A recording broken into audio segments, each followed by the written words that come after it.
Vicky, you're muted.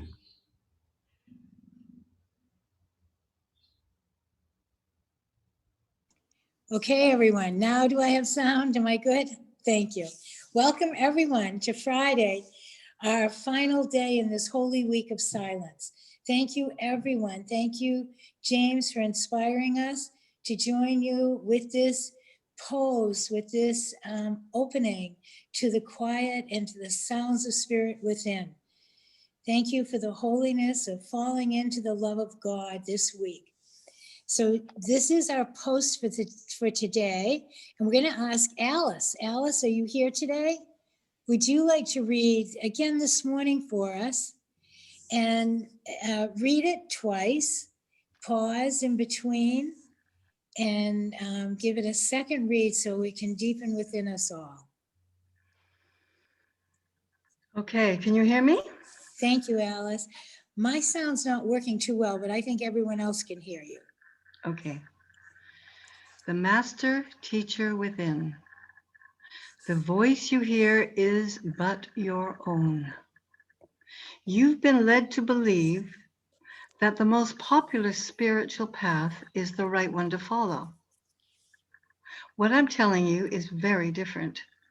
I'm telling you that if a spiritual path is popular path, it's the wrong path for you to take. A true spiritual path is never popular. A true path is devastating. It will always be unpopular because it requires so much from you. It requires that you give all of yourself.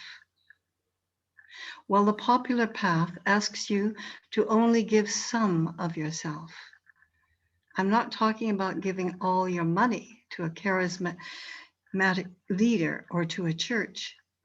I'm telling you that if you want to be free, you must be willing to give everything to everything. And there's no popular spiritual path on the planet that goes that far. Why? Because popular spiritual paths are designed to keep you bound to this world, not release you from it. Why do you think so many people are attracted to books like The Secret? It is because they offer the deepest spiritual teaching or insight. Is it that? Is it because of that? Or of course not. They're popular because they offer the illusion of spiritual growth, but never the real thing. It teaches the use of spiritual law to help you accumulate goods rather than goodness, or riches instead of richness. This distracts you from the only path that is true power, the unpopular path that requires you to give everything to everything.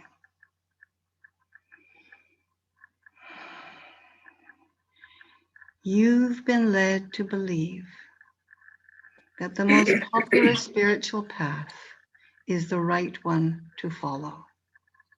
What I'm telling you is very different. I'm telling you that if a spiritual path is popular path, it's the wrong path for you to take. A true spiritual path is never popular. A true path is devastating. It will always be unpopular because it requires so much from you. It requires that you give all of yourself, while the popular path asks you to only give some of yourself. I'm not talking about giving all your money to a charismatic teacher or a church. I'm telling you that if you want to be free, you must be willing to give everything to everything. And there's no popular spiritual path on the planet that goes that far. Why? Because popular spiritual paths are designed to keep you bound to this world, not release you from it. Why do you think so many people are attracted to books like The Secret? It is because they offer the deepest spiritual Is it because they offer the deepest spiritual teachings or insight? Of course not. They're popular because they offer the illusion of spiritual growth, but never the real thing. It teaches the use of spiritual law to help you accumulate goods rather than goodness, or riches instead of richness. This distracts you from the only path that is true power, the unpopular path, that requires you give everything to everything.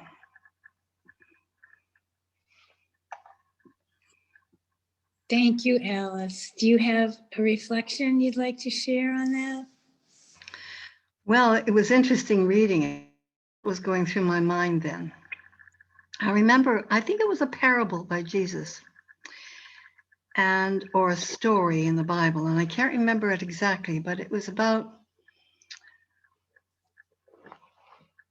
two beings, one a very rich man and one a poor woman that had only, say, $10 in her purse, and the rich man had lots. And the rich man decided, and Jesus said, to give what they had. And the poor woman had $10 to her name, and she gave it all. And the rich man had maybe $1 million, and he gave half of it. Who gave the most? And that's an interesting one. I used to tell that to my children, and there was some very interesting debates at the dinner table because of that. But also, I was thinking about Jesus very deeply as I was reading that. And he certainly did not walk the popular path. He walked the true path. And he was so aligned to truth that it wasn't popular. It was a threat. And yet, he's such an inspiration for all of us to do the same. His example, he's an example for all of us to be that Christ that he was. And this is a very interesting teaching today. And I thank Jimmy for it, because it's quite a topic. Thank you, Alice. And that is a wonderful story of the lady that gives the little, the mite, and the rich man who gives some. But we're asked, all of us, we're asked to give all our beliefs, every one of them, and to open everything to doubt, because we look at a world of form that is not who we are, but the way out of it is to be open to it and wonder about it and welcome rather than judge, rather than resist it, and give all our beliefs into a great, I don't know, show me. I don't know, show me. The other thing that this reading made me really think of this morning, and this is the call that's been in my heart right since the pandemic started. And I've said this before, the beginning of last March, that now is the time, the call to joy, that if we were going to find the truth within us, we had to hold to the truth within us, the love within us as our only identity, as the Spirit of God within us. And that as we hold to that truth, as we think from that truth of I am one in God, I am one with my source, I am one in the love of my Creator, what proceeds through us and from us and around us has to be more of that love, more of that beauty, more of that joy. And perhaps in these times when we look around and many people have many concerns about all sorts of things, from health to politics to environment, everything, that there seems very big cause for concern. And perhaps the unpopular cause is that childlike cause that runs swiftly to the heart in a total dependency on our source, on our Father, Mother, God that is right within us, but we cannot find it first by looking outside. That's the gift of this week of Holy Silence, that we find it and that we stay to it. And that the path that may be unpopular now is simply the path of joy, staying consistent to joy, staying true to the joy that abideth in us, through us, around us, is staying true to letting our eye be single on the spirit within, on God within, the love within. And it's not as popular to be joyous in a world that seems to be crumbling around us. And it's not the kind of joy that would make fun of anyone else or that would belittle or depreciate anyone else's position. But it is one that protects the truth that when we abide in the love of our Creator, we literally abide in heaven, and we are the bringers of that heaven wherever we think, wherever we see, whatever we do, wherever we find ourselves.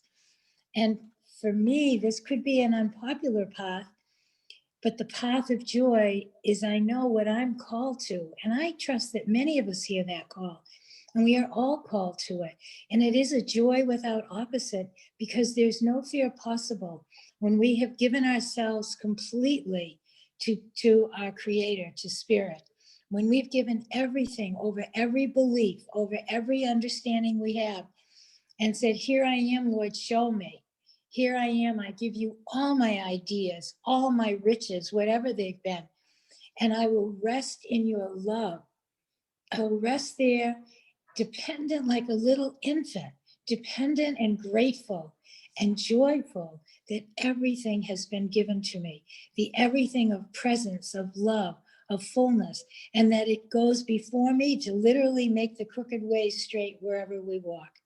So that's what it brought me to this morning. And so I welcome you all. And let's turn to Teddy. Are you there, Teddy? See what your take on this one is. Well, yeah. Um, you know, it is true. I mean, to have all, give all to all. To have peace, teach peace. Um, and it gets back. I mean, all I keep hearing in this is, what Jesus said when he was here. Seek ye first the kingdom, and all else will be given to you. And your kingdom is not of this world. My kingdom is not of this world. Our kingdom is not of this world. And it is true that most popular paths try to teach you to become something, and the true path is getting rid of everything that's not you, and nothing here is you, and then traveling lightly without being possessed by your possessions. Um, and that's sort of it. It's not popular because it doesn't fit with what the world really wants people to do, to accumulate and utilize the accumulations as a way of judging what's going on in your life. And the true path is relinquishment of everything in order to find out who you truly are. And the joy in knowing who you are is much greater than anything you're going to get in the world. And then just living in that joy and being willing to accept what's given and give of what you've been given is the way you keep that flow going. And it is, there's an eternal flow of life that's unending and totally inclusive. And when you align and converge with that flow, and you know how to stay in that flow because that's the more important thing to you, miraculous things happen. And the miracle, it sorts everything out. When you have a miracle and when you join with something that's beyond space and time, you're joining the fullness of yourself. And there's no experience like that. And you can't do that by trying to hold possessions, because it's about giving. God only gives, therefore so do I. I don't know. It gets simple. It gets simple in the verbiage, but to start out takes, a little courage. Thank you, Teddy. It does take courage, because it's not relinquishment in giving up. It's a letting go to open up, because we're being given a life, and it takes a moment to receive the life that is given to us. We can't receive it when our hands are full and we're trying to negotiate, manipulate, and organize everything. But when our hands are open and free and empty, and the ego doesn't like that. The ego is a system of control. It's based on control and judgment. And many spiritual paths make wonderful steps in the right direction. So they're all worthy for the step that it might bring a brother to realizing the power of his mind, to realizing that he's not alone. But the fullness of it isn't experienced until we give everything and let everything go, stop initiating, stop trying to manage in our own, but give our willingness to God to be dependent and let our lives be given back to us, our special function here in time. We're all given a special function wherever we are, to let that be given to us, and we walk into a natural unfoldment of it that is our joy to fulfill, because it fulfills the deepest parts of ourselves that want to give, gives us ways to give that are true for each one of us. So let's turn to Namaste. And as we turn to Namaste, I want to invite everyone, please try and come Sunday. There's going to be a big re-entry celebration to welcome James back into the world, but not of it, to welcome him from the anchor hold into his community of brothers that are not just at Namaste, but certainly here in this room and worldwide. So Sunday is a celebration of in the world, but not of the world, and a triumphant reentry for our brother, leaving the anchor hold of single-mindedness and silence and opening up to God's presence through everyone and everything right here. So Sunday at noon, please come if you can. Okay, Namaste, what have you got? Anybody there want to say hello? Oh, thank you, Joy. Are you preparing the party? Yes, we are. Thank you, Vicky. Your sharing this morning, oh my God, it really touches me very deeply, as always, but especially today because the path of joy, wow, it sounds amazing. And you're really describing my practice and how I'm living.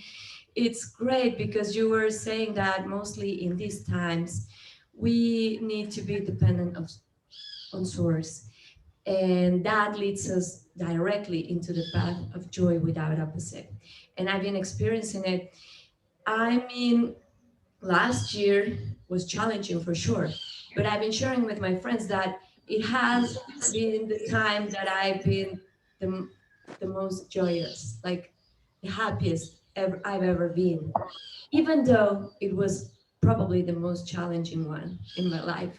But it gave me the perfect opportunity to choose joy, to go within. Every time I would feel challenged, every time I would feel discomfort, every time I wouldn't like how things were looking, or every time I was afraid or whatever, I would go within, depending on source, and just to hold like a little child, like hold Holy Spirit's hand and say, guide me, help me. I don't know what the heck is going on. Everything's falling apart. I just, there's nothing else to do. What a great gift. The gift of surrendering, because there was nothing else for me to do. And I realized that is not on me. Thank God. Because so many times I think that I'm in control and that I can, do things so everything can be perfect. In my opinion, I mean, that's not really divine will, So I had no choice but to surrender to it, to surrender to the divine will, and to see that that's actually my own will, because I don't know what the heck do I want. I just see this little or less. And then when I surrender, like to the will, oh my God, everything just falls in place. And it's not that I don't care, not at all. I'm very sensitive. I can feel everything, what everyone actually is feeling around me. And I do care and I do love. But there's this way when I can go within, and a peace that surpasses understanding. It comes and it just feels me, and there's nothing but true joy. And that's what I can bring them. So I was sharing this with my friends and they were like, oh my God, I join you in that because I've been also very happy after all these challenges and in the midst of all of this. And what is the most beautiful thing is that we can be the light in the midst of that for ourselves and for everybody. To me, that's the gift. That's the gift of the path of joy. So thank you for this morning teaching. Oh, thank you, Joy. And it